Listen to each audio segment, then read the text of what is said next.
CPU.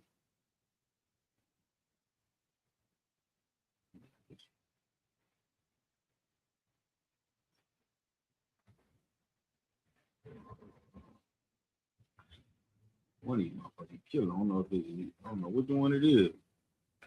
I don't know if it will be that. It's probably that one, the 90.1.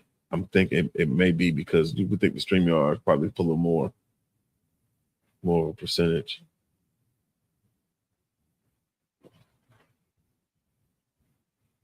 Usually it'll tell you the last task, I don't know why it's not.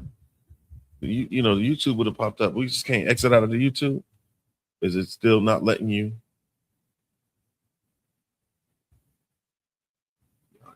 It got all that close. All these just tabs. I don't know what the fuck going on.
Check. Can y'all hear me? Am I being heard?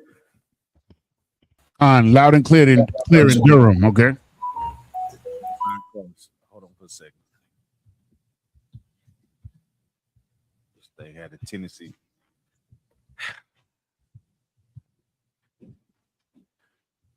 Oh Lord. I got it. Yeah, it was the one that had all the other stuff going on in it. Check. Who else is in here? Kiara One, can you hear me? Kind of one concert. Yeah, you hear me? Who else would? I hear you loud. I'm on second concert. Charlotte in here. I don't see Charlotte, sir. Okay, and no sweat. Loud and clear. Jarrell, what's happening? Shalom, turn me up just a little bit, Montreal. How about now? Check. Most sound Christ. That's the wall. All right, clap it up. Most sound Christ. Shalom, Yahweh Shem Yahweh Shai Brakathum to the Akim, the brothers. Shalom, Yahweh Shema Ilathun. Shem Yahweh Shai to the sisters. Akwathian. I'm preaching officer 5,000 Zion Yala coming out of Fayetteville, North Carolina. I'll be holding down the class to Captain of 13,000. Captain Nayathaq Banyumyan comes into the class. Our job in ISUPK and these classes are designed for our people to wake up to the truth of the Bible. Right. What is the truth that's in the Bible? The truth is the so-called Black, Hispanics, Native Indians descend from the greatest nation of people that ever walked the face of the earth. Right. In 2026, there's nothing more imperative than us waking up to the truth of this Bible and finding out our true identity, our true culture, and how to serve and please the Most High Power, our God. Meaning, serving God does not consist of us going and celebrating Christmas, Thanksgiving, Valentine's Day, 4th of July, standing for the Pledge of Allegiance, eating pork, shrimp, crab, and lobster. You will not find those things inside of the Bible. You know where you will find those things or those activities at? You will find them in the Christian church. I'm here to let you know that the Christian church is direct opposition of the Most High Power. You understand? Right. If you enter the Christian church, just know you are in the house of Satan. You understand? Those things are designed to be white supremacy by the oppressor. Who is the oppressor? You may know. In the biblical name, his name would be Esau, or he's descended from Edom. You understand? Mount Seir. White man, in other words, Salakia. You know what I'm saying? Right. So, man, let me get to something I want to talk about. That was if we have any questions, put them in the chat. I'll be able to get to them, Lord willing. But I want to get into something, man. And I just seen a terrible accident. I just seen it enough to make bring tears to y'all. I just seen a terrible accident, Akim. But it also lets me know that the Most High is with us in serving him. Me myself, I almost got into a terrible accident a day ago. Right. And every time I think about how close that we are to losing our lives in this society, it also shows me how much mercy that the Father can have on our lives, man. It's a very humbling experience. I just witnessed a young Native Indian sister. She fell asleep at the wheel. The young lady, she was directly in front of me. She went across the highway. She came back.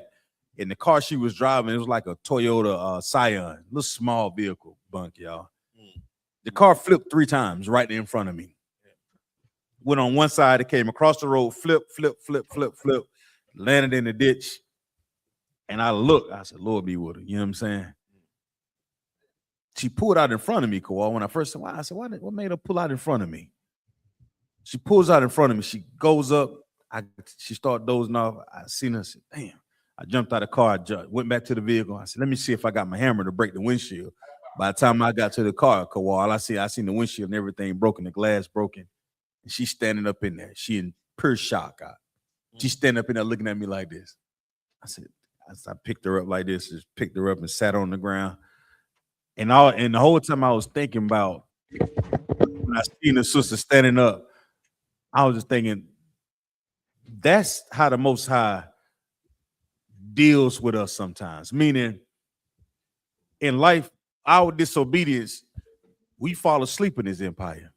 We fall asleep into Christmas, Thanksgiving, all the wicked ways of this empire that you can think of. You know, serving your kids, serving your wife, not serving the Lord, losing focus on what you're supposed to, do for the Lord.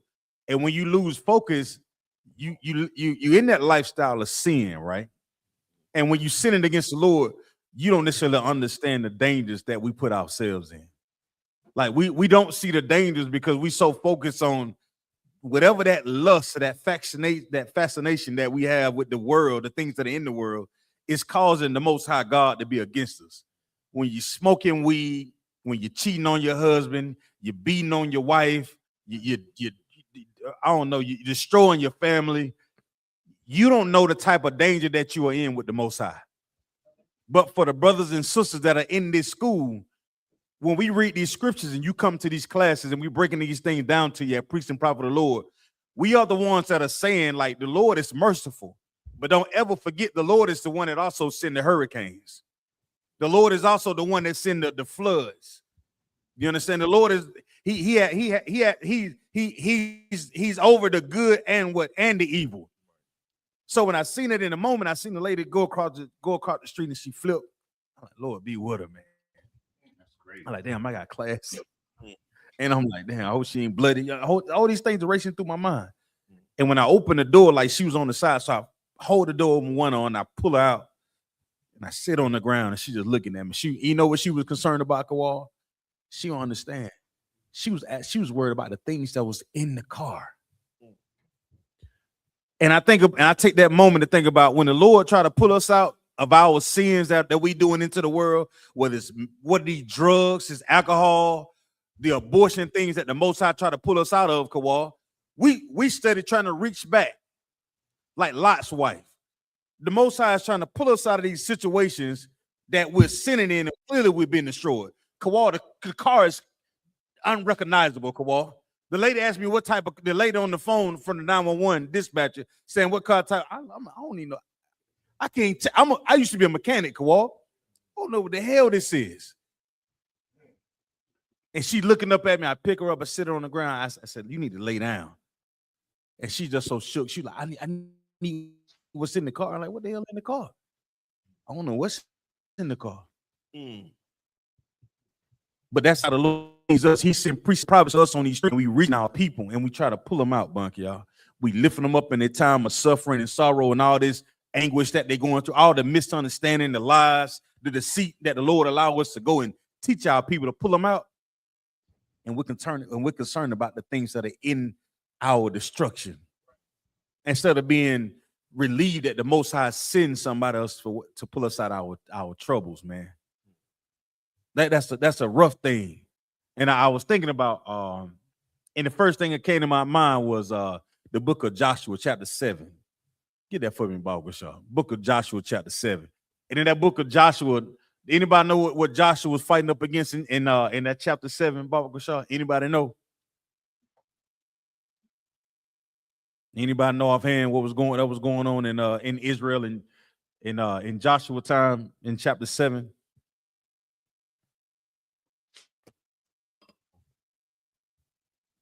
Anybody there? Check 1 2. No. Salakia, sir. Come on with it, Was this the time that we was going to war and the Most High told them not to take no spoils from the camp, and one of the tribe had took the spoils and hid it in the tent and buried it? Absolutely. And in that time, when they took the spoils from the other nation, they began to bring it back to the camp and hid it. What did the Lord do to us for all this? So for that era, do you know? Salakia, sir. I believe like we got cursed. I think we got cursed like we was I want to say like we were losing battles. Let me help you out. The Most High begins to kick our ass. Meaning this.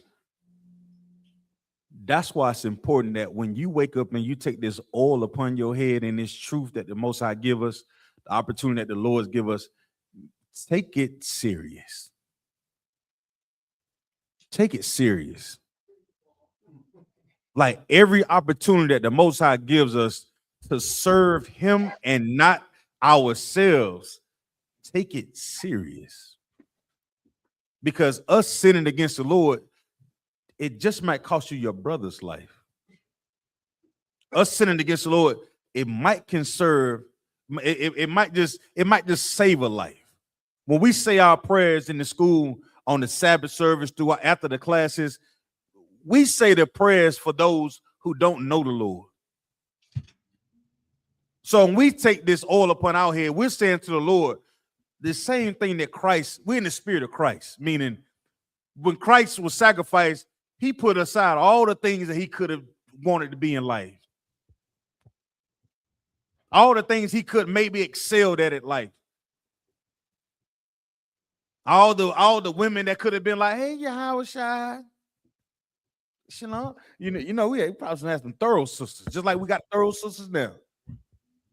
The Lord forsook it all and took it, put it on, and y'all know what he did for it.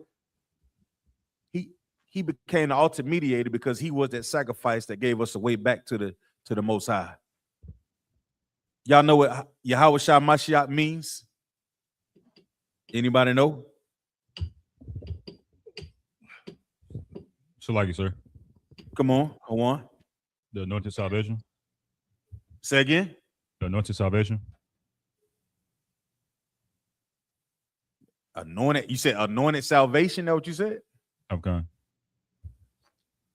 You sure about that?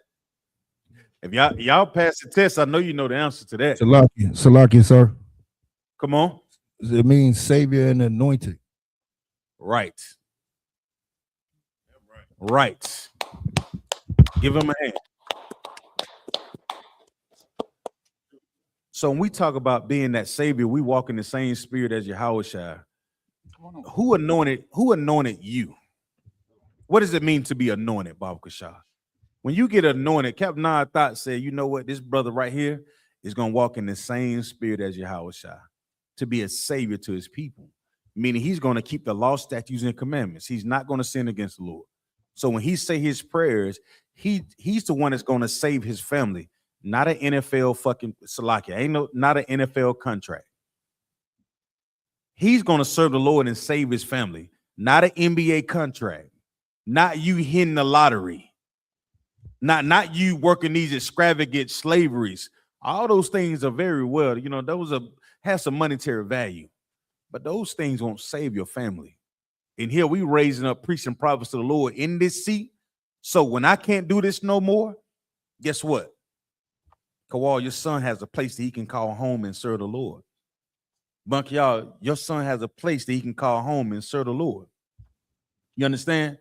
So those sacrifices that we are making today, take it serious out. Take your oath serious in the Lord.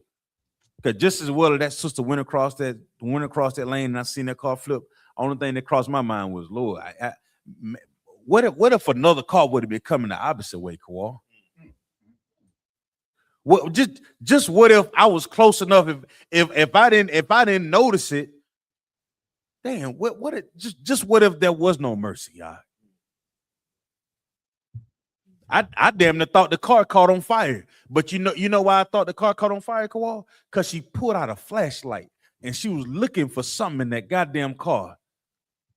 And for the life of me, I'm thinking, what the hell was she looking at in that car?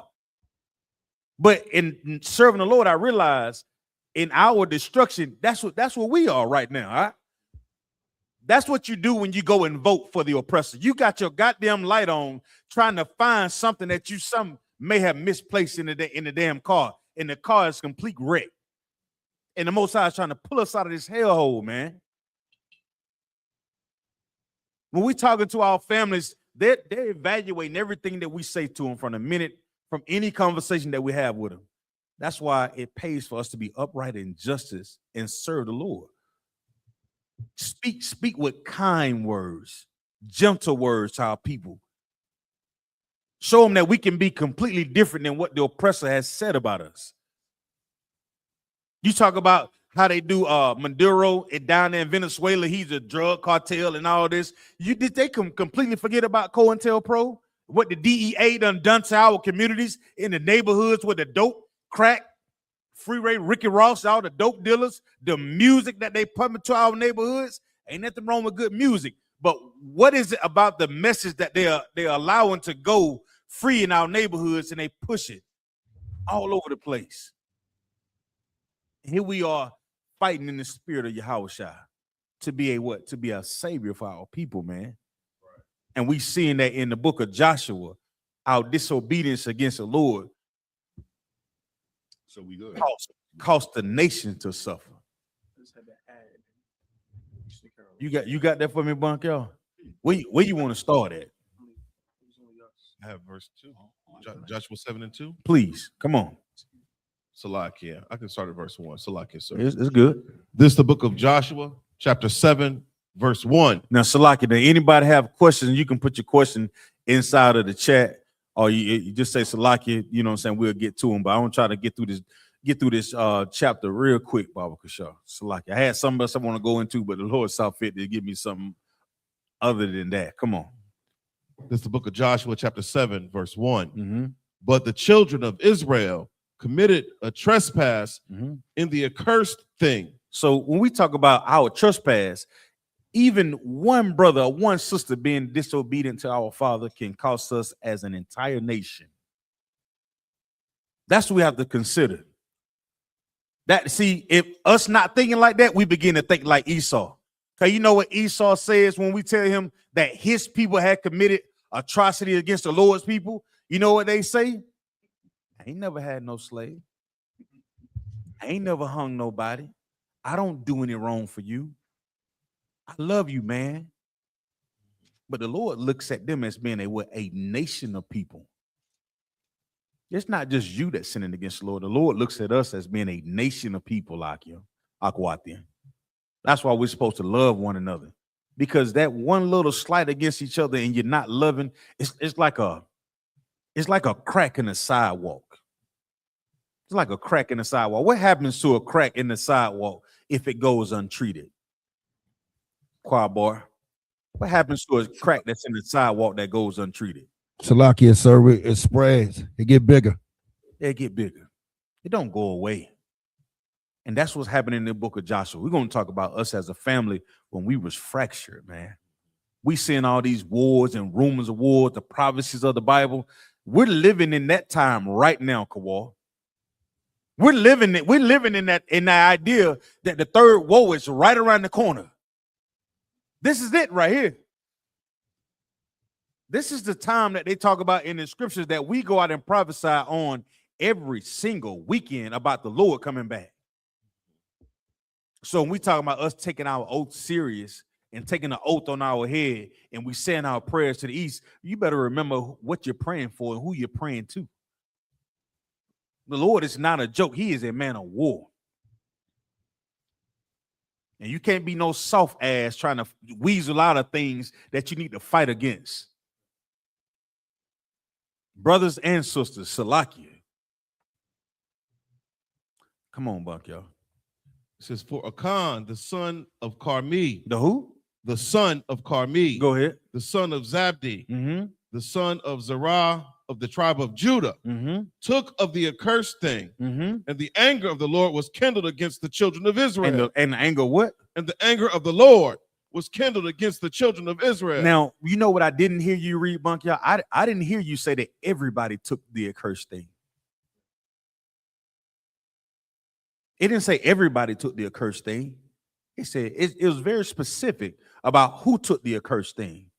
But it still angered who? The Most High Power, our God. So every time you used to sell dope, smoke weed, have abortions, cheat on your husbands, all type, just the wicked things that we've done as a nation of people, all those things, you got to remember, the Lord was never pleased with you when you done those things. He was never pleased as to why you have random, you have $200 in your bank account. You think you got it. You think you got it made. I'm about to go party. Next thing you know, you look in that bank account and it's gone. The Lord took it. The Lord took it. The Lord took it. He knew that we were going to do nothing righteous with that money that he gave us. You understand? But when you do righteous things, you serve the Lord with the small bit that he give you, he'll multiply it. All right? But when you sinning against him, you think he's going to let you be prosperous? You're going to get it all the way. You're going to get it. You're going to get whatever you think that you get. You're going to get rich overnight. You know who else thought that? Michael Jackson thought that. He died broke. High. A dope fiend. Whitney Houston thought that. She died high. In a tub by herself. Prince. Who else? Look at Puff Daddy. He thought he was never gonna get brought down having to deal with millions upon millions. Oh, I can't. Your beloved Tupac and Biggie. Think about all the rappers and singers and artists, comedians, entertainers in our community that had it all, and the Lord took it. So what should we be doing with the little bit that we have? We should be serving the Lord. We can't go and take things from the other nation, the accursed things. We can't go and hold on to Christmas and Thanksgiving and Valentine's Day and think that the Lord going to be with us. You can't do it. You're going to anger the Lord. Read on, Buck, y'all. Verse 2. And Joshua sent men from Jericho to Ai. Go ahead. Which is beside Bethaven, on the east side of Bethel. Go ahead. And spake unto them, saying, go up and view their country. Salakia. Go up and view the country. Go ahead. And the men went up and viewed Ai. So here we go. Joshua was giving these soldiers, these men, the devout men of the Lord, orders to go up and take a look at this country. It's called a recon. If anybody ever know anything about, often days, we don't, only military that we think about as being some type of rough and strategic planning is the oppressor's military. That's how broken we become. We're relying on our captives to be our savior instead of us just serving the Lord. Salaki, I think I see Cap. And with that, I'm gonna turn the class over to Captain of 13,000, Captain Nayathaq Banyami. Salaki Aki.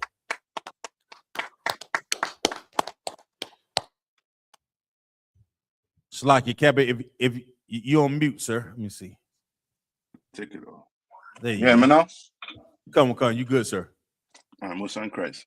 How y'all doing today? 12 out of 1. I think. Can everybody hear Cap? Shalom. Y'all can hear me? Come on. We hear you, sir. One gun. Musa and Christ. All right. So where we at? I don't think we had. Do we have any questions in the chat, Yanazar? Do you see anything?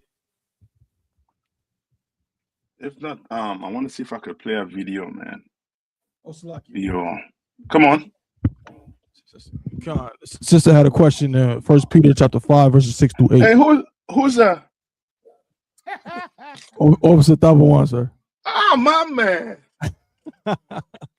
Come on. My man. Try to hold a good man down, man. Oh no. My man. What's going on, Top One? You good? Not much, sir. Come on, sir. Musa and Christ. Tell me, what's your question?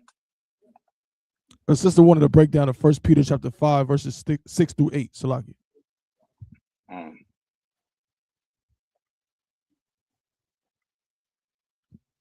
First Peter's, right?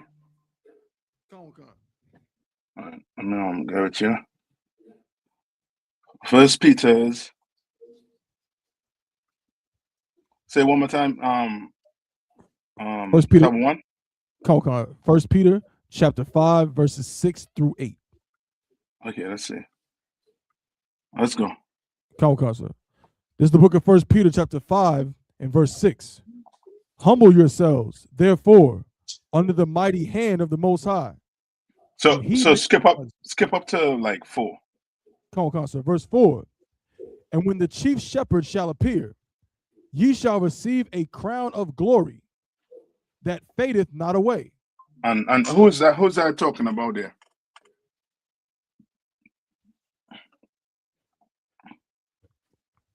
Come on, sir. I would say Yahushua. Yeah, that's Yahushua. And it's saying that what? Come on. When the chief shepherd shall appear, ye shall receive a crown of glory that fadeth not away. You understand? Why? Because why is it worded like that?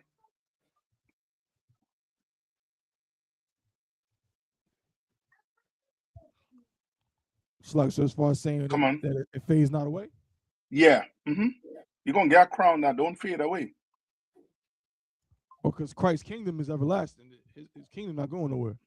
That's right. You understand? What happened to King James? King of Scott? His crown what?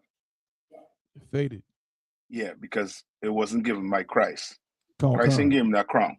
You understand? When Christ come back with his 200 million angel, if you were doing the work, you understand, and Christ see it fit, you would be given a crown that would not fade away. Meaning you will be able to pass this on and on and on. I mean, generations until you make it back on the earth when the Lord see fit. Right? Read on. Verse 5. Likewise, ye younger, submit yourselves unto the elder. You understand? And all these scriptures, this is what your slave master try to hold you with. You understand? What it mean by likewise ye younger? Submit yourselves unto the elder. What does that mean? Salaki, so could it just be talking about not necessarily younger in age, but just, the brothers who might be younger in the truth, like now you're getting to it. Now you're getting to it. Yeah, right. This has nothing to do with what? Age, sir. Basically, you understand, right? It didn't have nothing to do with it. It has to do with what? And not just age, also too. This has to deal with what? Salakia, is it rank in order? It's rank and order, but okay. Your parents will use this for you to do what? Listen to them, obey them. Yeah, to do what?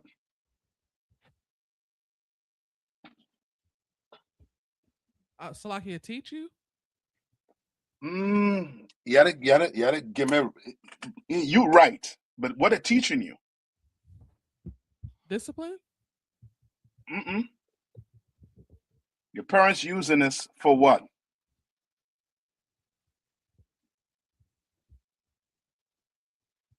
So that we're not confused on, you know what I mean? Because Christians, they're gonna pull this on you. Your mom and dad, if they know the Bible, you know what I mean, they claim to know the Bible. Your uncle, who's a pastor, your aunt, who's a pastor in the church, will try to pull this on you. To do what? To have you do what? To have you around the table for Christmas. To have you do whatever they want you to do. You understand? Salakia, I'm your elder. Come on. So like for control, is that Yes. Okay. Yes. Because you, the younger, has to what? Submit to what? The elder, Salakia. To the elder. You understand? But this is not speaking about that. Because you can't listen to your parents if they're telling you to go against the Lord. Telling you to do things against the Lord. Telling you to come here, let's celebrate Thanksgiving. Let's celebrate Christmas. You can't obey that order. Cannot. You understand? Read on.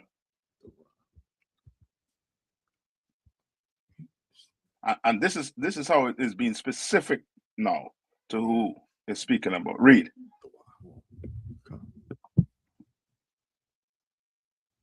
What's reading?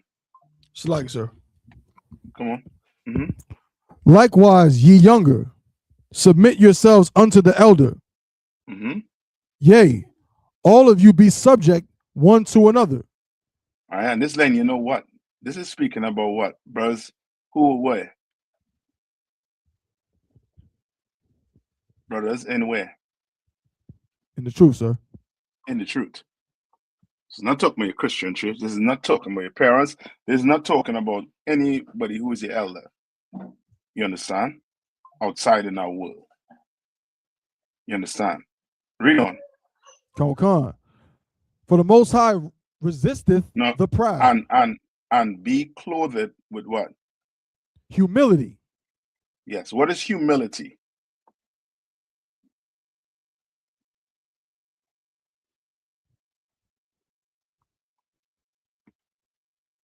What is humility? If somebody say they're humble, I mean they're humble. La.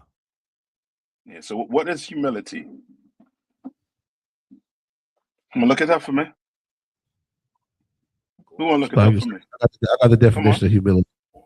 Come on. Humility, the quality of having a modest view of one's value or importance. You understand? Read that one more time. Humility, the value of Slakia, the definition of humility, the quality of having a modest view of one's value or importance. So is it saying your view or another person's view?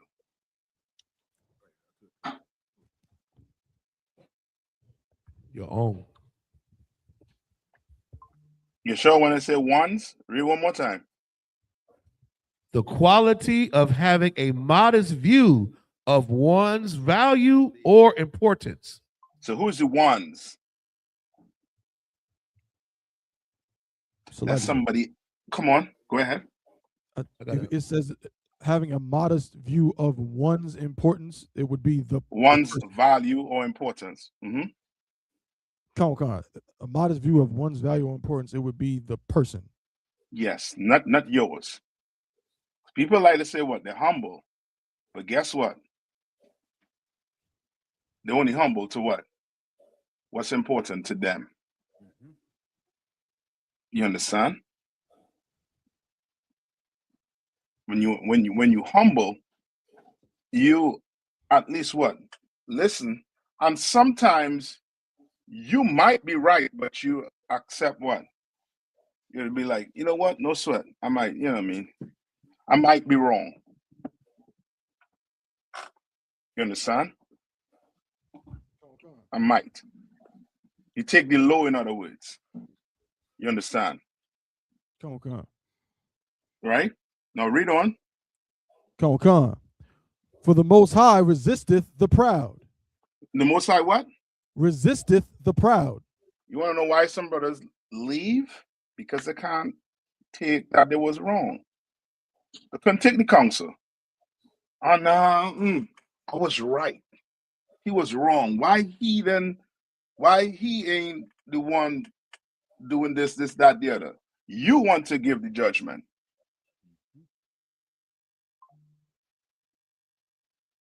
And the Lord does what to the proud? For the Most High resisteth the proud. Yeah.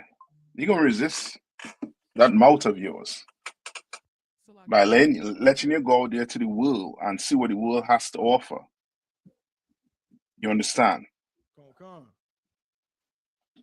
He resisted the proud. The Lord don't like a proud person. Never did. You understand? A proud person is what? What do you call that in English? Tabo, when you have to, when you compare proud and humility, it's what? Forget the big word they use in English. Like what is that? Antonym? When it's opposite? Yes. Opposite. Antonym. Yes. Okay. You understand? What's the opposite of being proud? You're humble. What's the opposite of being humble? You're proud. So like sir, You understand? Come on. So like it's saying, yea, all of you. So that's including the elder and the younger, right? Yes. So both people need to be clothed with humility. Okay. When I say both people need to be clothed with humility, what you mean? Where so like it just says and be clothed with humility. So that applies to both the elder and the younger, right? Yes, he's remember, he's telling them he's not singling out one person in the room. Right. You understand? So just think he's talking to brothers.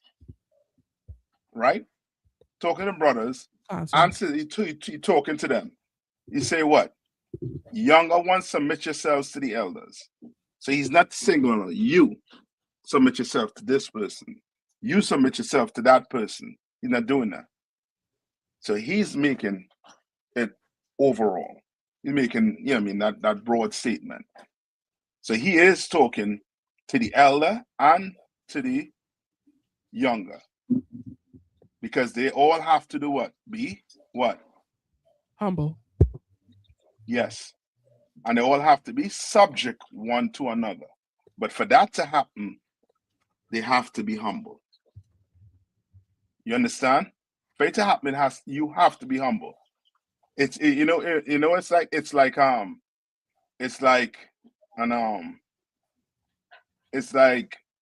a brother higher rank chastising a brother below him for doing something he was not supposed to do. You understand? And he is doing what? The brother who's getting chastised, he ain't trying to give you what? What he's not trying to give you? Huh? Excuses? Well, not so much excuses, but a reason why he is right in the situation. Now, when you see this, that, the other, and the younger start pulling precept on you, and you have to say, brother, that's not what it is. Yes, this, that, the other. Then you're all in a council, and now this young man is being checked. You know what I mean? Like, like it's no ending in sight. You understand? Right? Now read on top of one. Come. For the Most High resisteth the proud, and giveth grace to the humble. And he giveth grace to the humble. You understand? Because the humble, what could happen to that humble person? I say giveth grace to the humble.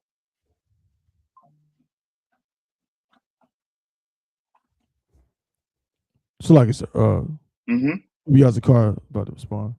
Go ahead. Salakia Captain. That humble person could gain the true understanding of humility. Well, he humble already, so you understand what humility is, because he doing it. What's grace? The time to get right. Well, yes. So in other words, he's saying what to this humble person. So this humble person, I want to give it to you.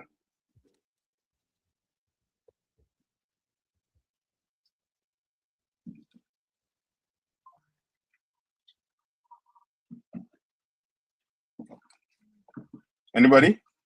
Come on. So like you're giving you time to, I guess, to submit yourself, learn how to submit to the elders, or to learn how to submit yourself. Okay, but he already doing it. So remember, he's saying what? Read the part from the colon, tab one. Come from the colon. Come. For the Most High resisteth the proud. Right. So he resisted the proud. Meaning what?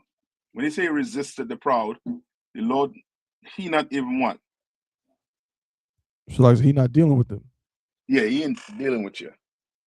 I think the Lord back turned to you. Read on. Come. And giveth grace to the humble. Why? Because the humble person, he might be wrong. One, you know what I mean? Might be did something he ain't supposed to do. You understand? But he humble with it. You understand? Well, the Lord will give him grace. You understand? Just think, you know what I mean? You go to a council and you do what? And you're like, you know what? Yeah, I was wrong. Salakia. You got what? You will be given what? You could be given what? Grace by the Lord after that counsel, depending on what you did. You understand? But the proud person, oh, the Lord, he's going to resist you. And you're going to be thinking, what?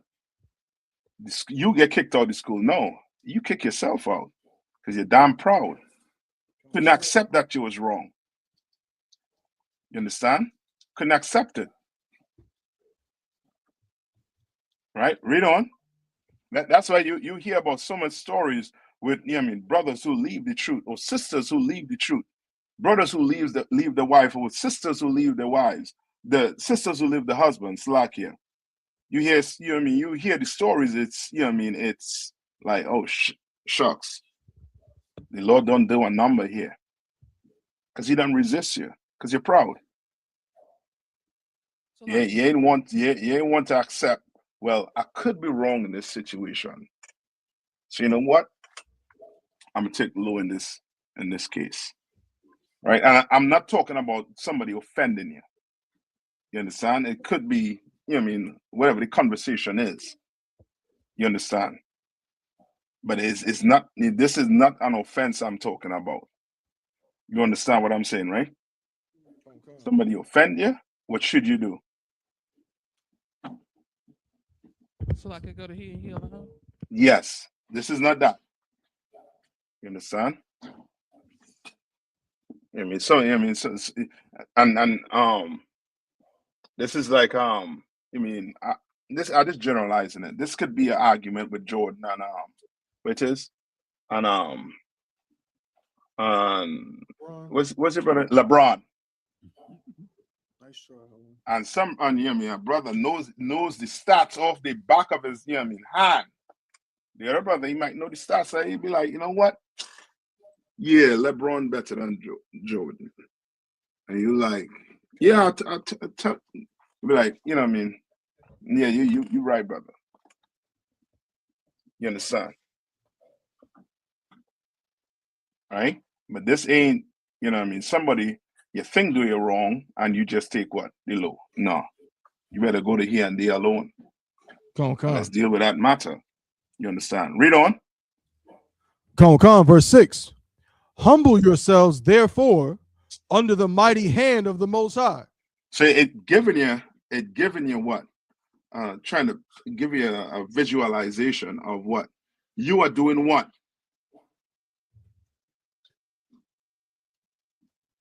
What you doing? You are what? You bowing your head. You humbling yourself to the what? To mighty hand, meaning what? Was the mighty hand of God?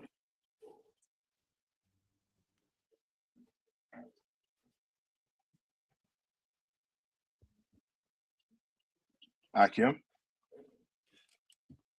Well, who asked the question?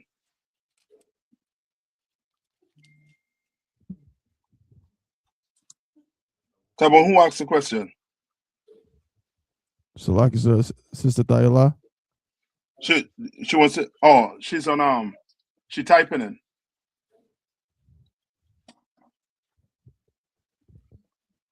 All right. What's the mighty hand? What's the humble yourself, therefore under the mighty hand of God? So, like, is it his protection or power? You right, but he's saying what? Humble yourself, therefore under the mighty hand of the Most High. How do you do that? Sluggy. Come on. By yielding. Yeah, by doing Submitting everything. That's it. By submitting yourself to the Most High. And how do you submit yourself to the Most High? Like, sir. Come on. By submitting yourself to the men of the Lord. And obey. So, yes. So in other words, this goes back to what? To the where's 1 Corinthians? You all know where I'm going with it? Sluggy, so you talking about when it says man is over the woman. That's it. Christ over man. Yes. Over Christ. Come on. So you are man, you humble yourself under who? Under Christ. Yes. You're a woman and you marry, you humble yourself under what? Under your husband, under your man. You understand? Your sister who not marry, you humble yourself under the men of the Lord. Okay. You understand? Read on. Come on.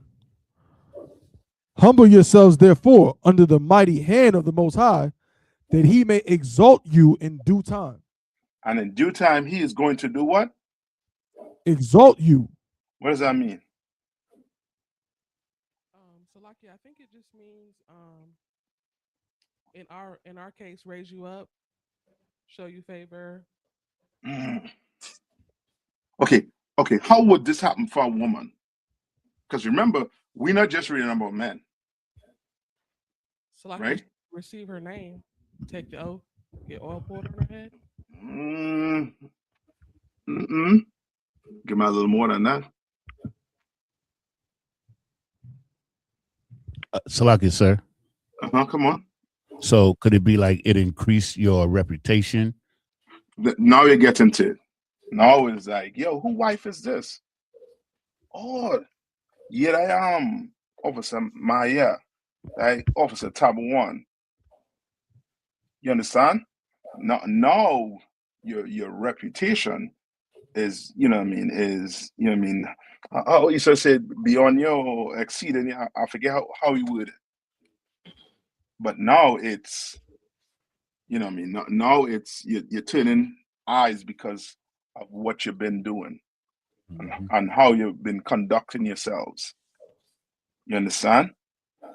And it's going to happen in what? In what tab 1? In due time. What is due time? Salakia, when you've earned it. Mm. When the Lord sees. Okay, so remember, it's not when you so much when you earned it, but it's when somebody say it will happen in due time. What does that mean? Salakia, the Lord saw it fit to happen. At what? The right time. At the appropriate time. At what time?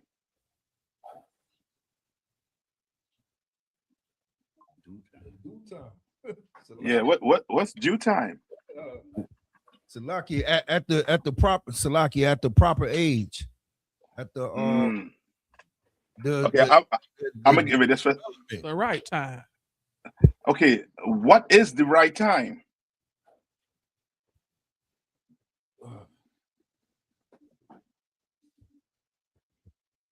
Some of us, we do something right now. So when you least expect it, in the Salakia in the season. I'll take more of that, but you gotta give me a little more. In the time the Lord wants it to be, in His time. Simple, in His time, right? Because He's the one that's going to do what? Give it to you, sir. Yeah, exalt you. Yeah, exalt you. You understand? He's the one. He's the one going to, give you. That rank you're looking for. He's the one giving you. And it's going to happen what? In due time. That's why it's red flags, get, go up. When you, go to your camp leader trying to do what? Get a name. Yeah. You understand? Like, I do this, I do that. I understand. The work ain't done though. You understand? And sometimes we do it in a way where men will see. And the Bible speaks about what? About your reward. When it comes to when you do it for men to see. That's not the Lord time. That's not due time. So you understand? Come on. I just always try to remember that it's a reflection of my husband as well. So if they think about me, they're going to think about him. So I try to keep that in mind. I think there's a scripture. I don't know exactly the scripture. He's known throughout the gates or something. Salakia, I'm not sure of it, but that's what that's in Proverbs 31. Yeah. You're correct. All right. Read on top of one. Con. Verse 7. Casting all your care upon him. Casting all your care upon him. You understand? Like for a man to submit, you understand, to a brother over him, that's you doing what?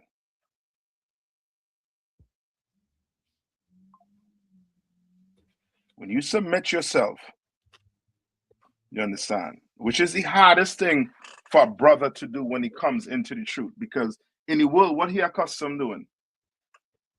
The world, come on, doing what he think is right.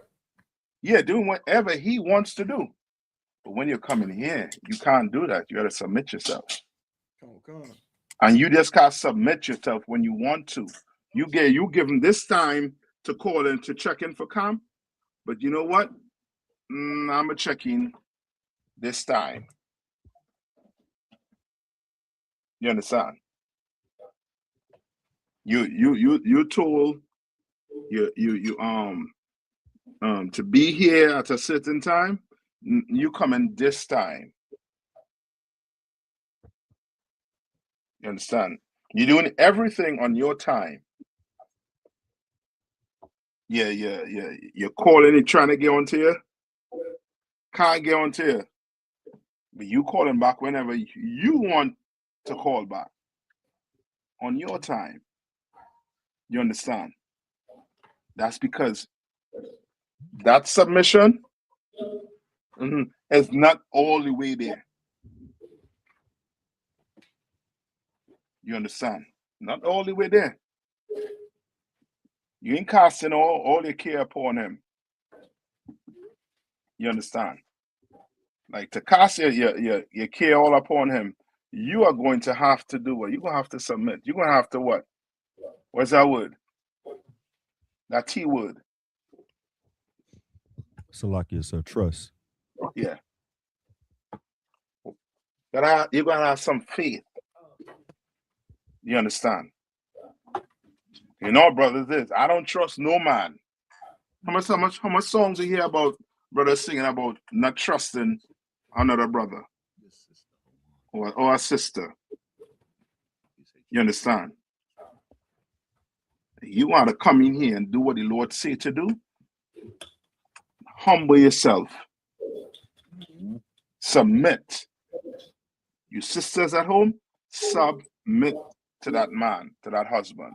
Once he is not telling you to do anything unlawful, you submit to him. That's you showing your casting all the care to the Lord. You understand? Read on. Come. For he careth for you. For he careth for you. That's why when you read, I think it's Ecclesiastes 26, when it talks about a wicked woman. Get that for me. Come. Get that one for me in Ecclesiastes, I think 26 and 25.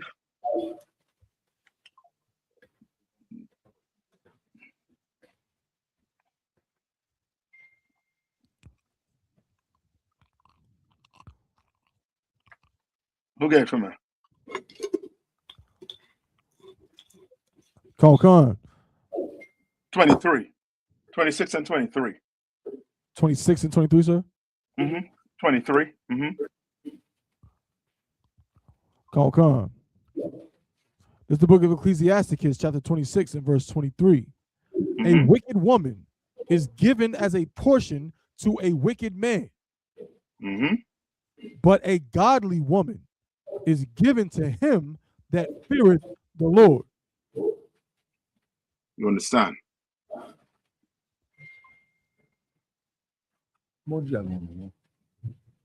You are going to have to do what?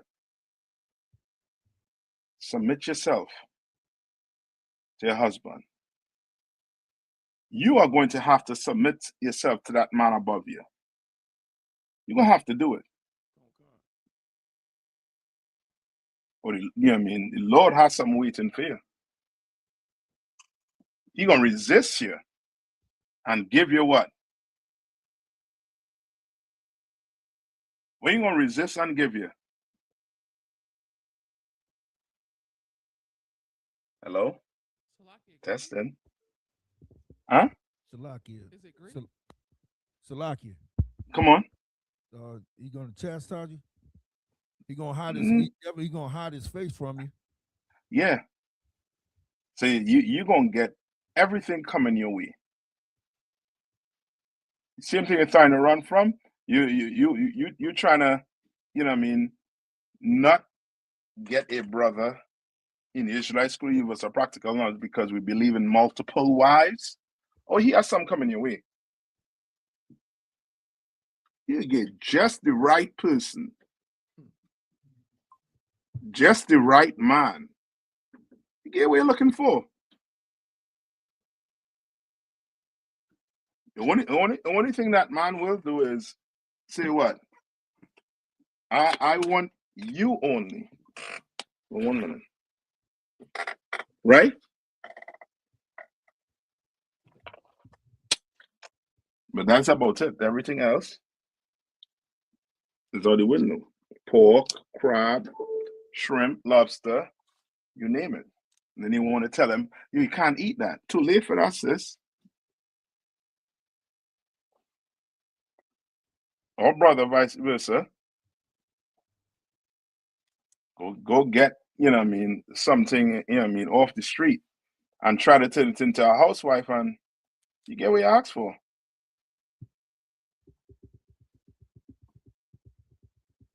Like if you're not willing to cast, all your cares upon the Lord by doing what He tell you to do, follow what He tell you in this Bible. Guess what? Why should He care for you? Why? The Lord tell you that man you live with is your man forever, but you're looking for an escape route. You're pissed off. But when you escape, keep escaping. You understand? Keep escaping. Right, read on. Con. Verse 24. A dishonest woman contemneth shame. No. Go back to where was that? First Peter 5, sir. Yes. Right? And that's why we try to tell you all, just give it time. And you see those Israelite groups, the so-called Israelite group who are actually Christians, or you think the pagan kit was bad? Okay. Wait till the mark bus on some of these other groups. You understand? Come. Wait until it, until it really come out with these other groups, especially that purple group. You already hear the things that coming out of there. A sister got unalive in there. One of the members got caught with a transsexual and almost unalive the transsexual after the transaction, not before, after the transaction take place. Move just like Esau. When Esau, how Esau takes care of a problem, if he has a problem. Lucky, sir. Mm-hmm. He commits violence. Yeah. You remember the I think it happened to these I think a Chinese spot where a Caucasian male, I think, either try to hurt some of them because they was running. I think it was a something dealing with sex. I forget what they was running, but it ain't no different than Wayne Gacy, right? That's the clown. Remember him, right? And he was doing what? He was unaliving who? Most of his victims were who?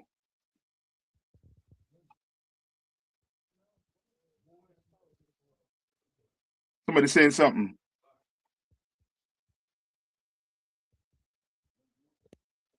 So like it was young boys. Yeah. Who or what? Were rainbow. You understand? And they get rid, instead of they fight their problem, they try to harm other people because of their shortcomings. So like you You said, understand? Come on. wasn't Jeffrey Dahmer eating them rainbow cats too? Pause. Not the way they wanted to be eaten, but Yes, it's almost as if, yes, it's their way of trying to fight their illness or their vice. Con. So they unalive you or hurt you. You understand? And that's what the purple cat did. He had a problem. He liked men. But to fight that he doesn't like men, he had to do what? He had to harm one. That's his way of fighting. You understand? It's, you know what I mean? It's weird psychology behind it, but boy, don't let that be you. You better stay in here. You understand? Do what you've been told. Follow order. Once it's what? Lawful. You understand? Right? Read on. Con. Verse 8.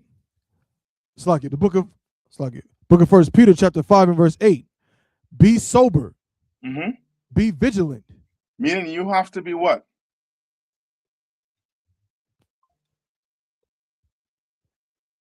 You have to be what? Salaki. Mm-hmm. You gotta be on point. You gotta be on Shamar. Yes, you always have to be what? Looking. Looking. Yeah. You gotta be alert. You understand? And he's saying what? This is what? Spiritually. Be what? Sober. Does this mean don't take a drink? No. You can have a drink. You understand? But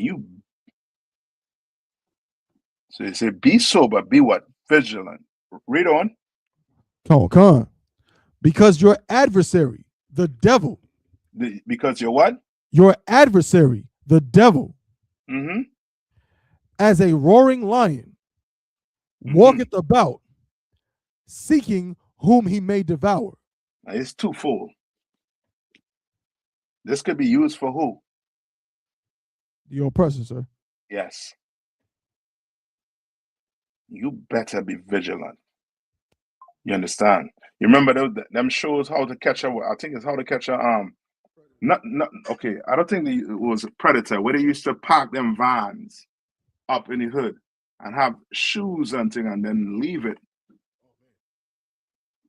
What was the name of that show? Get the name of that show. Like sir, it's like bait car. Yeah, yeah. So bait car. Yeah, and now you do what?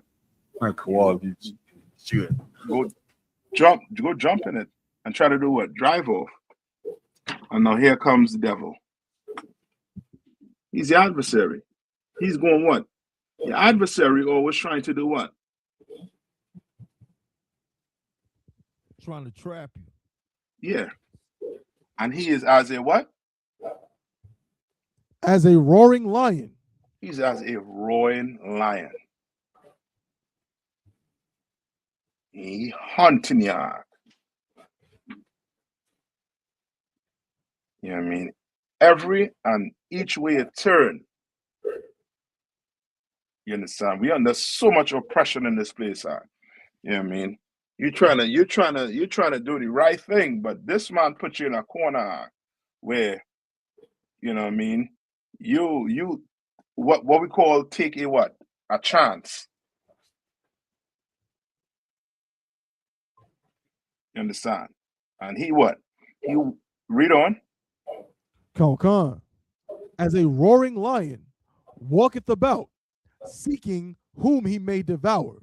And he's seeking who he going to devour. He got 2 million of our brethren and counting in this prison cell. You understand? Countless of us in the grave. Because he is seeking who he going to devour. You understand? And likewise, that demon that's on you that have you doing what? Sinning. You understand? Remember, the job of a demon is to do what? It's to unalive his host. That's his job. You understand? Now, demon gonna come in your ears and tell you, you don't need to take this from him. You good. You have a job. You know what I mean, things going good for you. It's him. He's a heavyweight. He holding your back. We should leave him. And that's what the demon be telling you. Not I, but we. We should leave him. And you don't even know you talking to a damn demon before it's too late. and then you want to say what? Sorry, you want to come back? No, it's too late. You get devoured. You understand? I think that was it on that for her, right? Khan. All right. So Any more? We did have another question in the chat and some comments as well. Yeah, yeah, no, that one bid cars. Yes, yep. You know it. He's always trying to look for a way to get us out. Always. You know what I mean? Khan, sir. Always. And one minute. One of the number one ways is that child support. Oh boy. That is a way to put us against each other. So now the woman, she hurt. So guess what she goes do? Put the brother on what? Child support. You understand? Go ahead. Come. Over somebody, you had a question. Said Shalom, Lord of Christ, like sir. Numbers 6 and 12. Does this mean he had to restart his Nazirite vow over? Let me hear. Second, sir. It's not like you break it if you had to restart it. Numbers what? 6 and 12, sir. Go ahead. Come. This is the book of Numbers, chapter 6 and verse 12. And he shall, sir, and he shall consecrate unto the Lord the days of his separation, and shall bring a lamb of the first year for a trespass offering. But the days that were before shall be lost, because his separation was defiled. Yeah, so it sounds like if this is talking about his Nazarite vow, it sounds like he broke it, and now he has to do this. And now it's giving you the criteria of what he has to do to possibly get it back. Read on. So lucky, sir. Come on. This I think he was around a dead body. I think because we was reading this in the Sabbath service. Okay, come on. So I think he was around. Let me see in verse. Let me see. Verse 9. Yeah, Khan, sir. All right. So read and if from any verse man 9. die very suddenly by him. Hold on. Read verse 8. Khan, sir. It's verse 8. All the days of his separation, he is holy unto the Lord. So, in other words, what? What is it saying there? All the days that he's clean, he's holy to the Lord. Right. Read on. Verse 9. And if any man die very suddenly by him, and he hath defiled the head of his consecration, then he shall shave his head in the day of his cleansing. On the seventh day shall he shave it. Right. So this here, for that Nazarite vow, he had to be what? Clean until the end of that what? Seventh that day. Vow. Verse 8 saying he has to be what? Clean for all his days as a Nazarite. Kanawaka. You understand? And now it's in verse 9, it's telling you if a man suddenly what? Dies by him. And telling you what he'll have to do. He'll have to what? Shave his head. And on the seventh day, he shall shave his head. Right? Read on. Verse 10. And on the 8th day, he shall bring 2 turtles or 2 young pigeons to the priest, to the door of the tabernacle of the congregation. So now it's telling you what he will have to do, what he'll have to bring after he done do what on the 7th day. Shave his head. Right? Read on. Verse 11.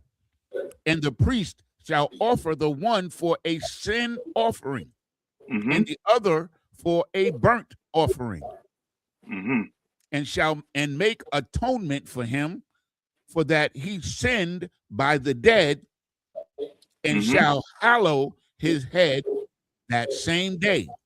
You understand? So this is what he'll have to do for him to what? to be holy again.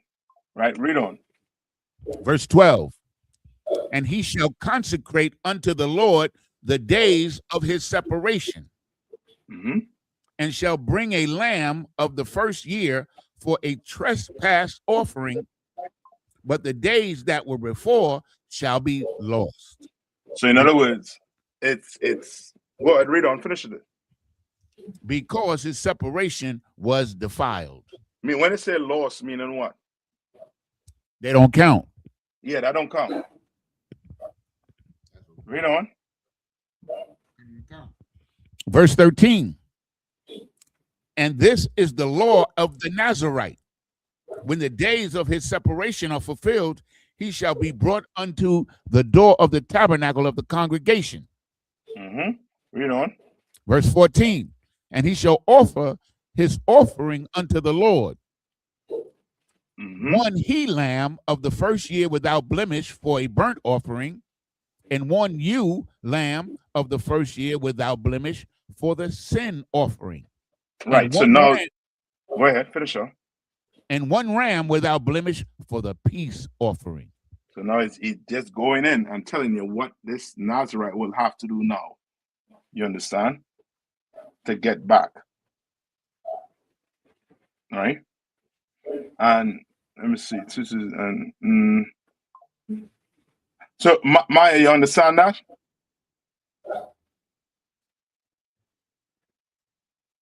So this here, if you go all the way down to the verse 21, it's telling you what happens if this Nazarite, if you made a Nazarite vow and you have to be separated, it's giving you what will, what you'll have to do. You understand? Right. To cleanse yourself from that sin. Okay. So, so the question that we want to make clear, sir, if we could, is that what we're saying is that those days before he became defiled don't count. He has to start from that point again. Yes, it don't count. Yes. One count, sir. Because it's saying his separation was defiled. So it's like he default. You understand? Kind of one count, sir. All right.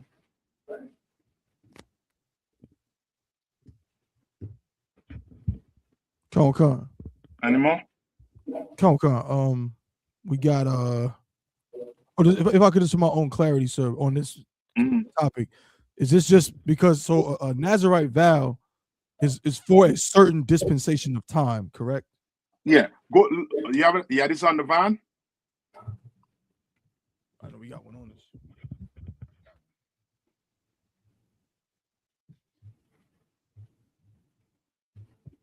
Or you can read verse 2. Salaki, sir. If I may. The Nazarite vow consists of at least 3 years minimum, but you can continue it for the rest of your life. Right. Correct. Right. Let's look it up in the Zondervan. Right. And to make a Nazarite vow, you can't, look in, stand in the mirror and vow a vow. You have to do what? You got to go to the priest. You got to go in front of a priest. Con. You understand? I got it in the Zondervan, sir. Go ahead.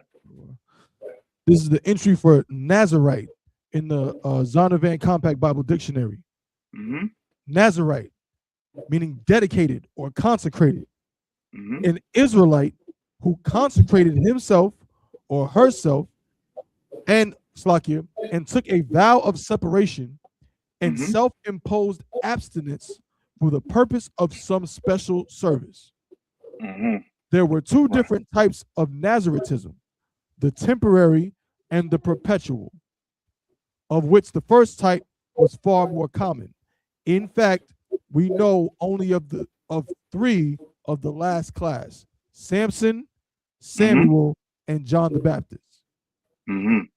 Because Samson, I think his parents did it for what? For his whole life, right?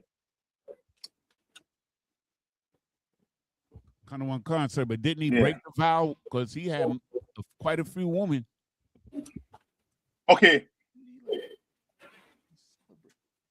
I think is however Samson's parents did it. Mhm. You understand? But his breaking it was him going with Delilah, and the Lord cut him off for that. You understand? So read that last part over one more time. Tab 1. Come on, son. He's going to the restroom. I'll read it, sir. Let me find it. Okay, back. go ahead. That's all right. Yeah, read the last part that he was reading. The Nazarite vow, sir? Yeah, that last part of the Nazarite vow he was reading. Well, Come on, sir. Salakia. Of which the first type was far more common. In fact, we know only of 3 of the last class. Samson, And the last class they're talking about is? the perpetual. Yeah. All right, read on. Come on. Salakia. Samson, Samuel, and John the Baptist. Mm-hmm. The 3 principal marks which distinguish the Nazarite were: 1, a renunciation of wine and all products of the vine, including grapes. All right, read on. Prohibition of the use of the razor. Verse 3, avoidance of contact with a dead body. Right. Right. Come on. And that's the part we was reading about. You understand? The part with the what? With the dead body. And what you will have to do to get clean. All right. All right. If Come I on. could, we got some more comments, and what we just read here, I think, leads to one thing the sister said. I just needed some clarity on. So, Sister Nashima, because you, I think it was mentioned about drinking at one point in the class. She said we can drink, but cannot get drunk. I just wanted some clarity on that. Okay. What because you know what I'm saying? The scriptures, I know there's a scripture that says something to the effect of, wine is to make men glad. Now, someone could say that's getting a buzz, that's getting drunk. How would I explain the exact threshold by which someone has now gone beyond what is allowable? So meaning you're drunk. Meaning, can I get drunk? Can I go in my house and drink till I'm drunk? Am I sinning if I'm drunk in my house, or just drunk? Is it a sin to be drunk? Okay. You look up drunkard. Con. Sister, wait a minute. Probably to Google it. Yeah, probably not right.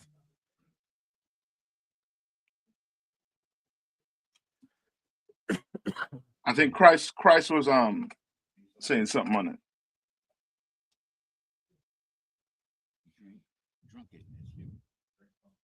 Oh, it's actually in the Zonovan, sir. It doesn't. So it doesn't really give. It just gives some examples of drunk people in the scriptures. Go to 1 Corinthians 6 and 10. Come on, sir.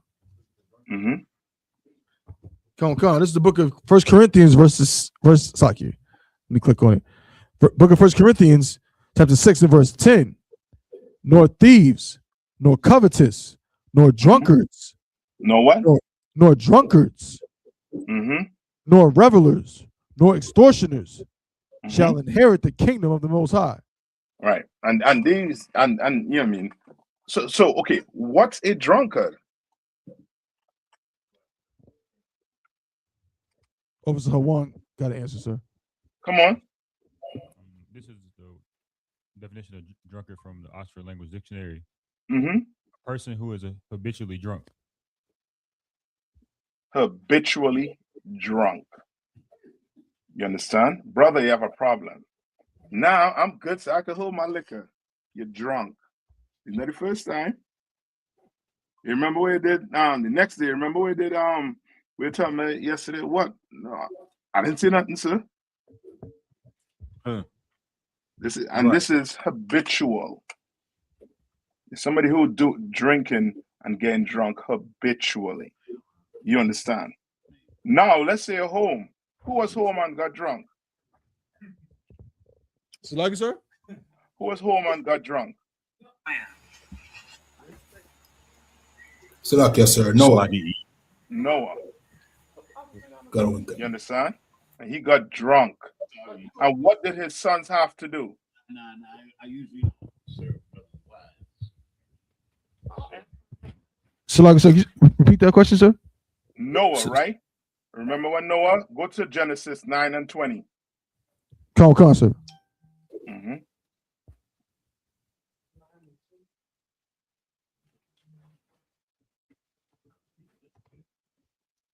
Come on. This is the book of Genesis, chapter 9 and verse 20. And Noah began to be an husbandman, and he planted a vineyard. Verse 21. And he drank of the wine and was drunken, and he was uncovered within his tent. Verse 22. And Ham, the father of Canaan, saw the nakedness of his father and told his two brethren without. And Shem and Japheth took a garment and laid it upon their shoulders and went backward and covered the nakedness of their father. And their faces were backward, and they saw not their father's nakedness. Verse 24. And Noah awoke from his wine and knew what his younger son had done unto him. And he said, Cursed be Canaan, a servant of servants shall he be unto his brethren. Okay, so who got cursed? Canaan. Yeah. You understand? So, okay, in other words, what I'm trying to tell you is this. Okay, to be a drunkard is you excessively drinking. You at home, you chilling. You know what I mean? You might have, you know what I mean, a little too much. You don't know. You understand? Yeah, a little too much. You're stirring, you know what I mean? But you're home, you're in your house. You understand? But if come on. If I could, I was gonna ask, you know, is this an example? Because not just another example of somebody being a drunkard or getting drunk was Lot. And Lot got so drunk. Now we know what happened with him. Yes. He was so drunk that he couldn't even decipher what was happening to him by his own daughters. Yes. You know what I'm saying? So is that an example where it's like, okay, it's one thing that you said on one, you drinking, you home, yeah, you might have had a little too much. You know what I'm saying? Now, you know what I mean? You slurring your words a little bit or whatever, but you home, you're not embarrassing yourself. Whereas there's another form of it where you, like you said, Adwan, you have a problem. This is habitual. You keep doing it, and when you do it, it's always issues based on what you're doing. That's it. Come on, you understand? That's why it says in go to Proverbs 23. Come on, concert. 23 and 20. Come on. It's the book of Proverbs, chapter 23 and verse 20. Be not among wine bibbers. Be not among what? Be not among wine bibbers. Meaning these people like to do what? Drink. You understand? The perfume is 211s. You smelling that on them. You understand? Where's some of them liquor you all drink? That Jack Daniels. Yeah. You're drinking that, Cap. Yeah, I'm telling you. You know what I mean? You smelling that. You smelling of Jack Daniel to the point where somebody think you sapping your head with it.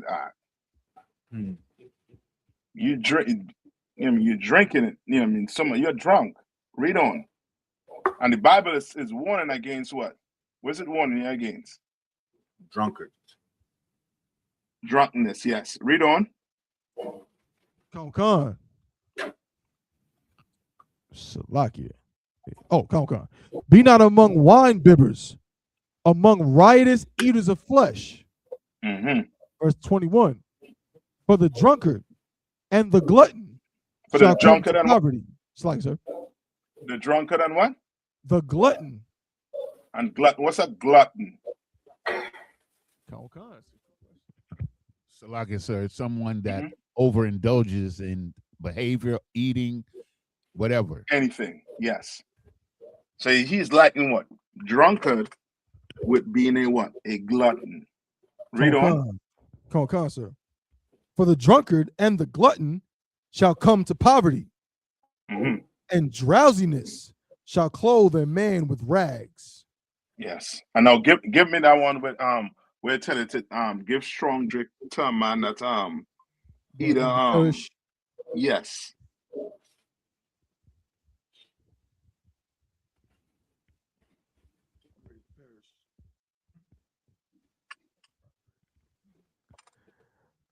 This book of Proverbs, chapter 31 and verse 6. Give strong drink unto him that is ready to perish. You understand? Read on. And wine unto those that be of heavy hearts. You understand? It ain't telling you to be what? A drunkard, meaning to make this an excuse now. So every night you're doing what? Every night you're doing what? Getting drunk. No. You a damn drunkard. You understand? And you have a problem. You have a serious problem. You understand? You drinking and you ain't making it home. You understand? Because you in some ditch. You understand? Like you could drink and then too, you know what I mean? When it comes to liquor, you know what I mean, some brothers might be able to hold more liquor than other brothers. You have your limit. You understand? You might be one shot and you good. 2 shots and everybody, you know what I mean, could, you know what I mean, know you have a problem because you're loud, obnoxious. You understand?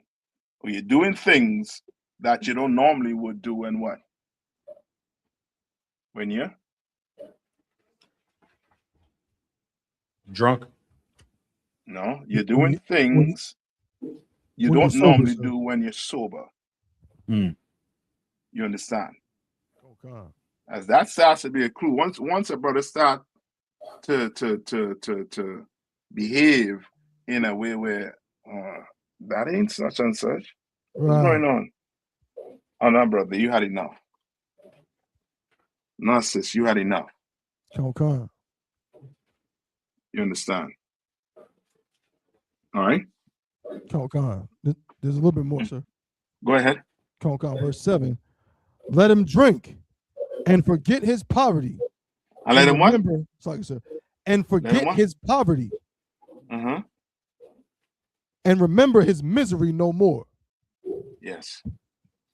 You understand? All right.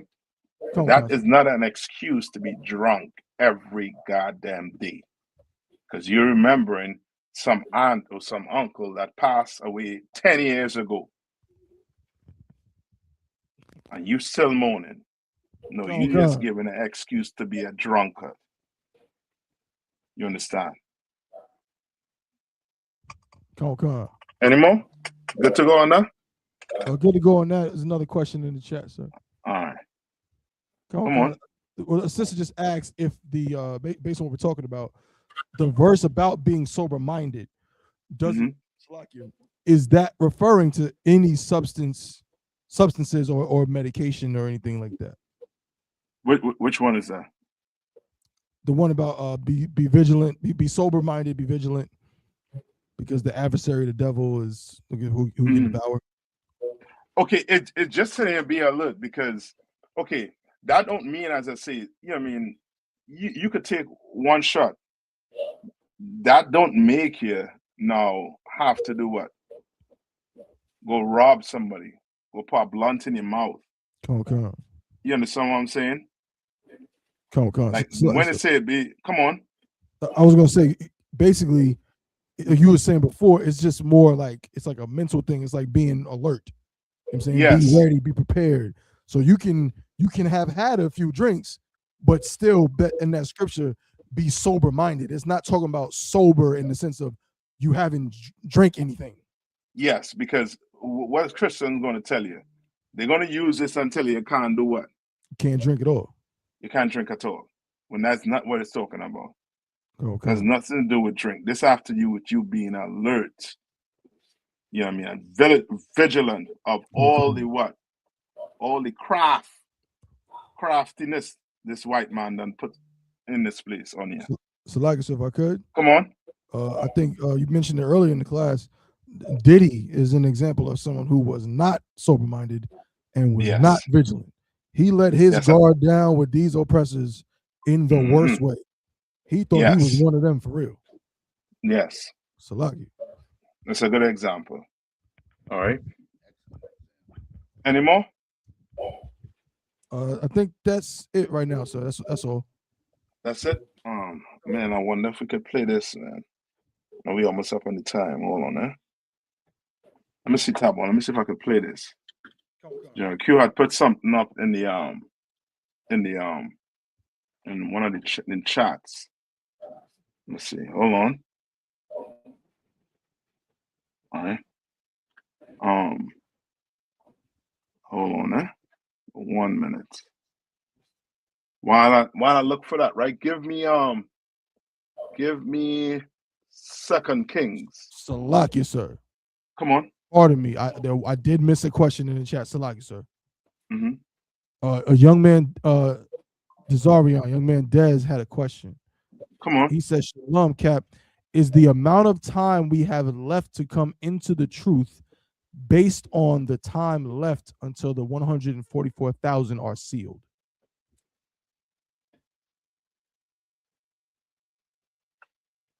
Say that one more time. It's all about right. Say it one more time. Come on, sir. He said, is the amount of time we have left to come into the truth based on the time left until the 144,000 are sealed? Yes, get it from there. Get it from there. I think that's in the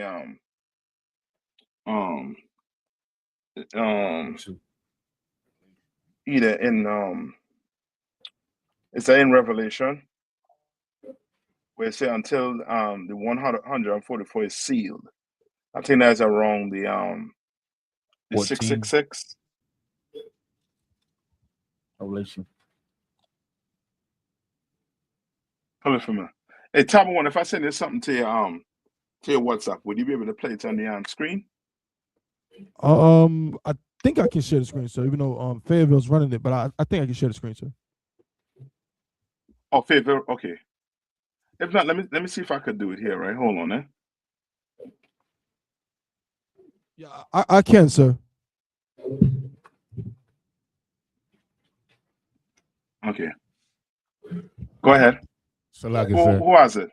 I got it, sir. Go ahead. Okay, this is the book of Revelation, chapter 7, and verse 4. Mm-hmm.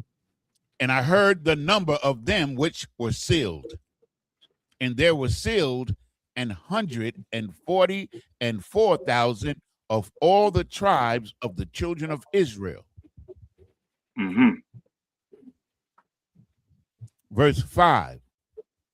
Of the tribe of Judah was sealed 12,000.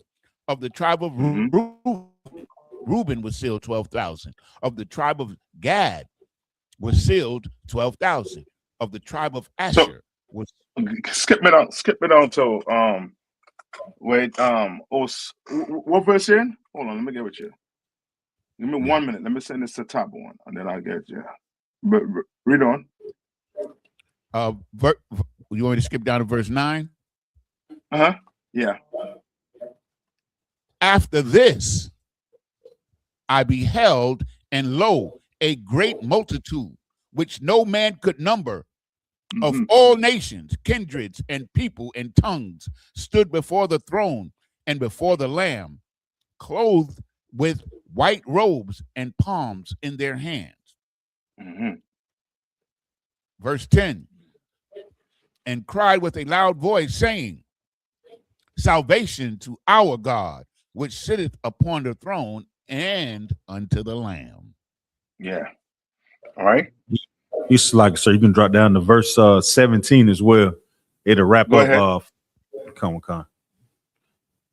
Janazar, read verse 17. Verse 17. Khan, sir. Verse 17. For the Lamb which is in the midst of the throne shall feed them, and shall lead them into Asalakia, unto living fountains of water. And the Most High shall wipe away all tears from their eyes. That's verse 17, right? Yes.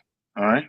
So yes, once I mean that 144,000, that's a number that's given for brothers to do what? To serve what? Come and serve the Lord. You understand? It's just like what? The opposite to that is what? What number? 666. Yes, the 666 men, oppressors that run this earth right now. You understand? Well, the Lord requires 144,000.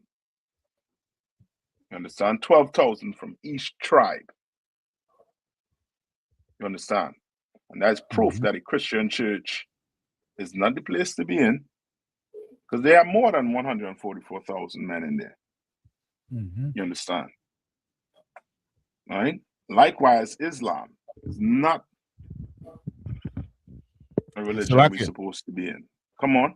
So like I said, the Christians, they'll read this, but they leave out the part of the children of Israel. They always leave that out. Yeah.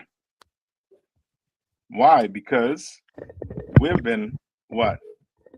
We've been lied to of who we are. You understand? Go talk to any Christian. It could be a brother or sister in the Catholic, Roman Catholic religion. Any Christian religion, you ask them who they are, and the last thing on their mouth, or last thing they would would leave their lips, would be what? I'm an Israelite.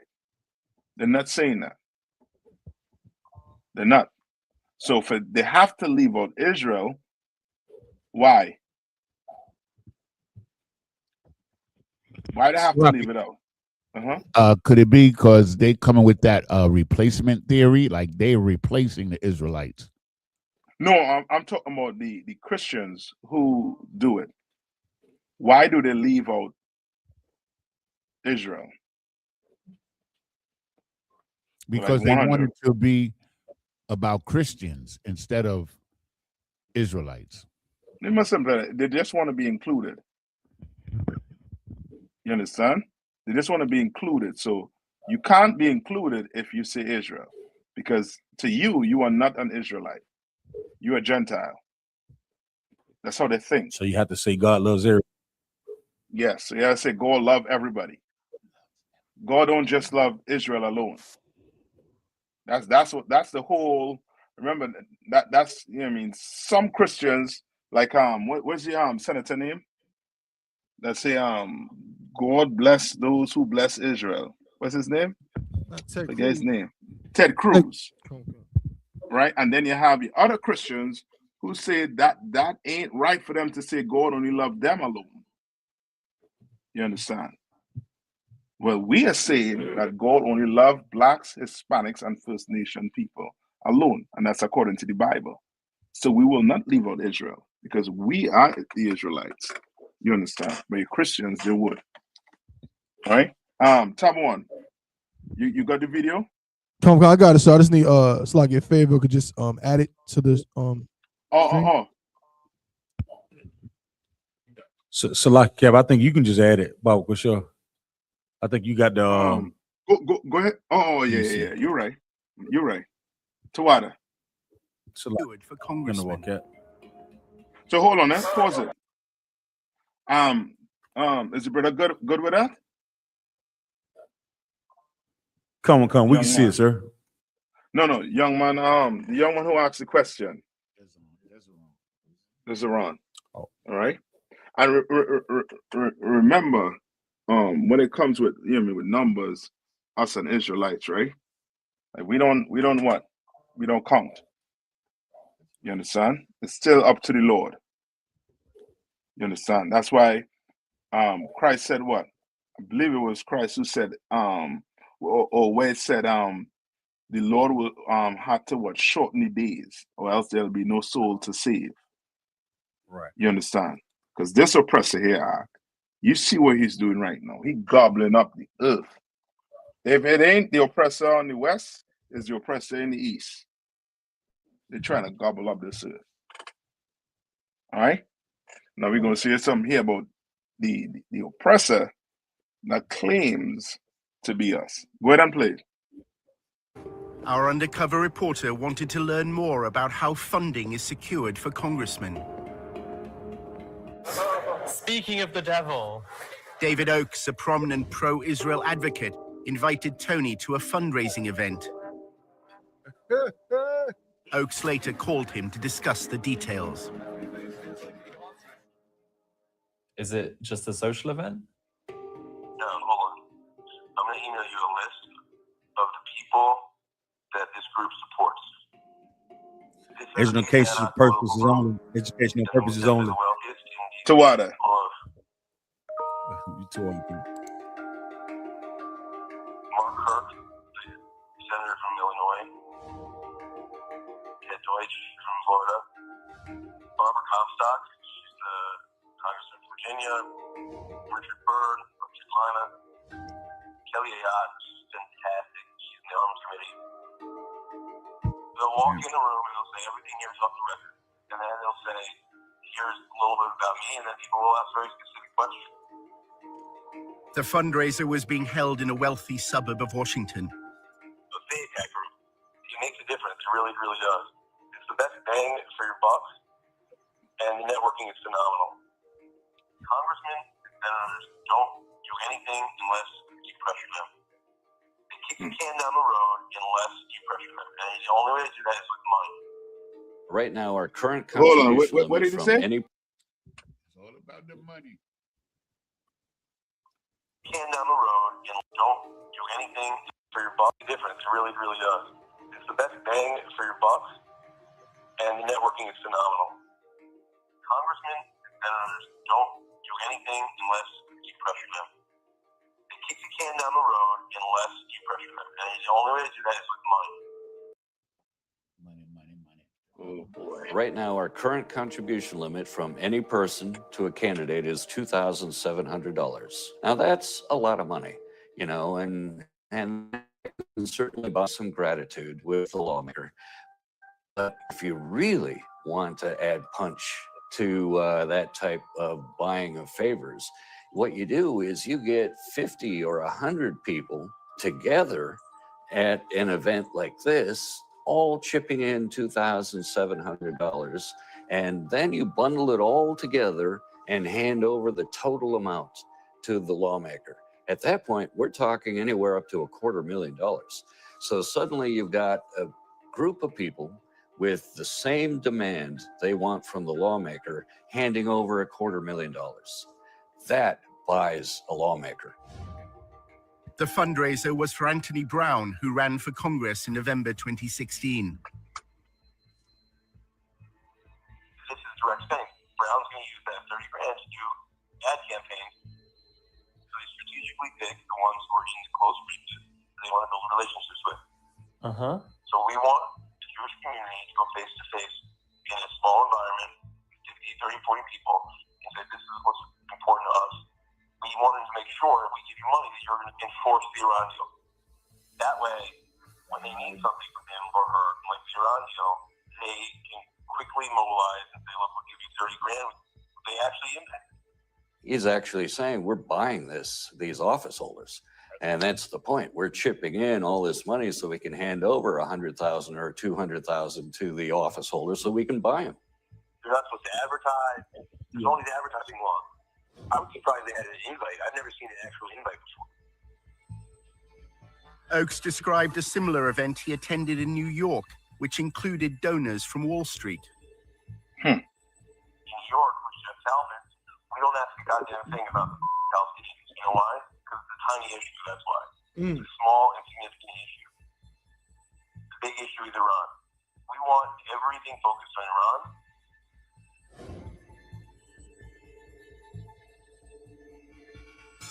What happens is Jeff meets the congressman in the back room, tells them exactly what his goals are. And by the way, Jeff Calkins is worth $250 million. Basically, they hand him an envelope with 20 credit cards and say, you can swipe each of these credit cards for $1,000 each. There is a disclosure law that is designed to highlight whether there may be potential money laundering going on in events like this. And that is if the funds are earmarked. And that means the organization has to disclose who showed up at that event and how much each individual chipped in and what they handed over to the lawmaker. What's the name of the group that puts this on? It doesn't have a name. There's no name. It's an ad hoc political group. For all the legal reasons, people pool their money. What this specific group is doing to try to avoid that disclosure requirement, it isn't taking money and then putting it in its own account and then handing it over to the office holder. It's just collecting credit card information and then turning that over directly to the candidate. You can end it Therefore, there. it's not violating the earmarking. That's why they call them devils. How you gonna win? You see what you got to do for a lawmaker to even get a law to do what? To protect black people. What you need? Money. Lots Sellouts. of cash. Yes. Salaki, sir. Come on. What they just said was the only way you can catch them is to do the same thing that they do to dope boys that's in the hood. Like that's how they catch dope boys. Like they have money, right? And we call them sale cases. So they have money like marked dollar bills with they had the serial, the dollar, the code for every dollar. So when they go over, they be like, well, the only way you got this money, well, you had to have sold or bought this from this particular person. So what they're saying is you can't even put a sale case on them, even though they know they're doing it, because they have credit cards without names on them and different accounts. But they know they doing it, but they don't. But they lock us up in the hood for sale cases, but they know they doing it, but they don't want to take them to jail because it's not an active dollar, if that makes sense. Yeah, basically. They're finding a way around the law. Yeah. Come. And that's the problem when it comes to when man create laws. When men create laws, or when I say men, the oppressor create laws, he could do it, go around it. Find a loophole around it. And now he ain't breaking the law, but he actually breaking the law. You understand? Come. When he's buying votes. You understand? And that's why, you understand, like your black leaders, they are what? What the Bible tell you about your black leaders? They weak. Not just, well, yes, I would say they're weak. I'll take that. Salaki, sir. Come on. They're hirelings. Yes, they're hirelings. Get that from them. You want to know why they're not speaking out of what's going on in your community? Because that's not doing what? That doesn't pay for the Rolls Royce. That doesn't pay for the jets. What pays for the jets, what pays for the Rolls Royce is them doing what? Selling out. Yeah. I'm telling you, you could do whatever you want to do. You understand? I got the scripture, sir. Go ahead. This is the book of John, chapter 10, verse 11. I am the good shepherd. The good shepherd giveth his life for the sheep. But he that is an hireling. He that is a what? A hireling. Meaning you are getting paid. And that's why in Israel, we don't have what? Respect of persons. We don't. You understand? That's why, and so, like it's coming out more and more that these people are doing what? Paying their way through everything. And making you feel as if you have what? Things are what? Equal and we have a chance. You don't stand a chance. I know you think that ink on your finger means something. That ink on your finger means nothing. You understand? Because I'm guaranteeing you, these people that paying this money for these lawmakers, they don't get ink on their hand, but they get laws passed though. They get things done. You understand? For their people. But we be thinking we have to go put ink, we have to go stand in some line to make a difference. You go tell a brother or sister you and vote, they're gonna be like, what? You see, you the problem. You didn't go out and vote. So how you expect to make a change? You never hear them tell you that? You never tell you that? And they tell you that every year. Yeah. Like how you gonna make a change? When you seeing what really makes the change. Money. It's lucky, sir. Come on. The majority of the congressmen and senators are honorary members of the Israeli Knesset. Now, they say it's only an honorary position, but how do you get that honor? That's the question. Yeah, somebody had to come on here and answer that. Well, we know. He just spilled the beans. Come on. Verse 12, but he that is an hireling and not the shepherd, whose own the sheep are not, seeth the wolf coming and leaveth the sheep and fleeth. And that's your black leaders right now. You realize you don't hear nothing about Benjamin Crump? When do you hear about Benjamin Crump? When there's money. Yeah. Yes, he was on Sunday, Salaki. He was on CNBC Sunday, him and Sharpton plotting on how to get some more money. Yes. That's when you see these people. When you see a preachers and them, when you see Sharpton, when you used to see Jesse Jackson, you understand? When there's money to get. But they're not warning you of what's to come. Your preacher's not warning you of what's to come. Read on. He leaveth the sheep and fleeth, and the wolf catcheth them and scattereth the sheep. And that's what's going on.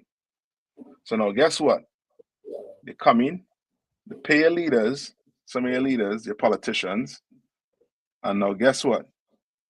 His views is of whoever paid him that money. So he go about dealing with their business. Then you have this other group. Come on. Hakeem Jeffries, man. That's the best example I could think of right now. Yeah. He never talks about black issues, but he'll stand up for Israel every time. That's it. Read on. Verse 13. The hireling fleeth because he is an hireling, and careth not for the sheep. That's your black leaders. That's your black leaders. You understand? And that's how you get caught. You understand? You listen to a black leader. Listen how he speak, and you'll know who's paying him. Listen what his views is on. Listen what he's crying out for.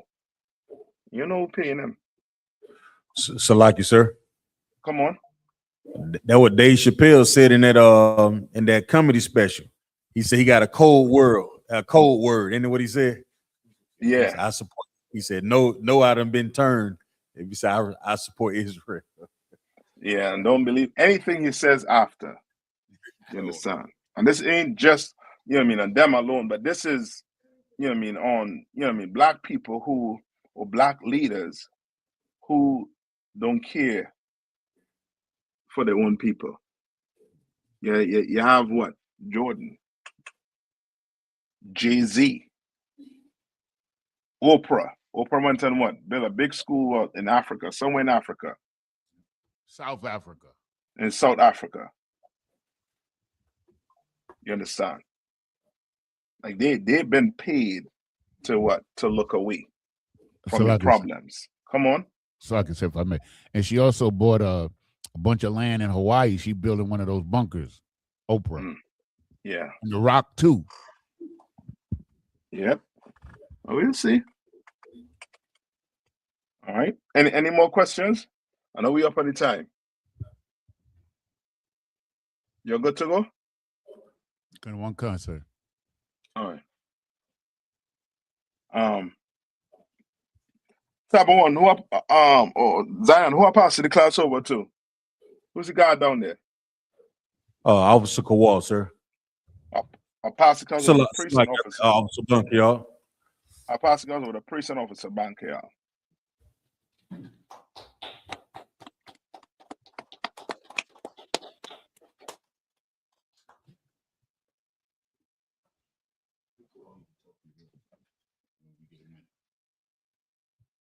Men of Israel, I Majim, we're going to render one courtesy salute. Men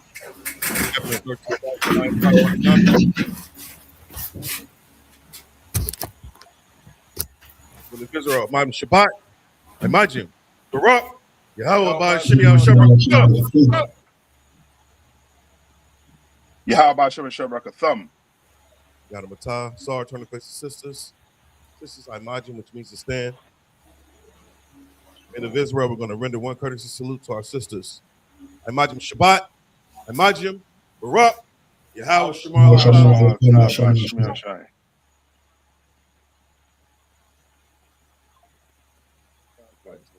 Yadamatah. Yeshua means to be seated. ISUPK security announcements. We are the ISUPK, started out of 1 West 125th Street, Harlem, New York. Rule for new brother and sister. When a new brother or sister comes into the school, they are off limits for 6 months.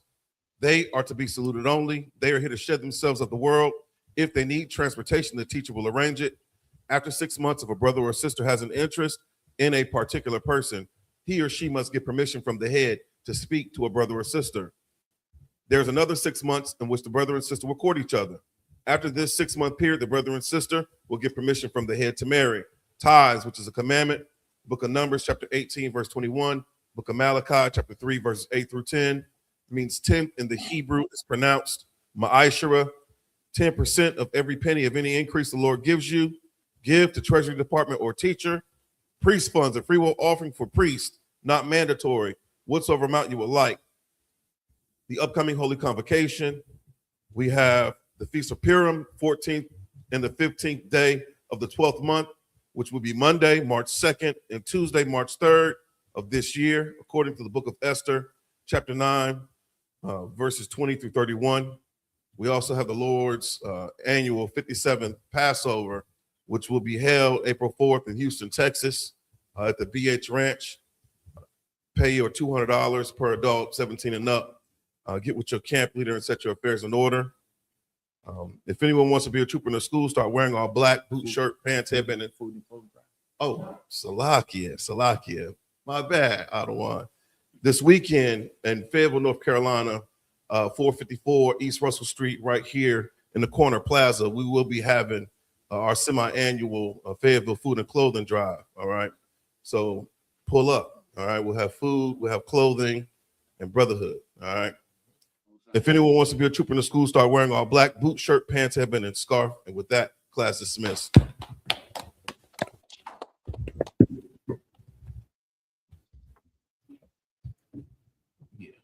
Yes, yes.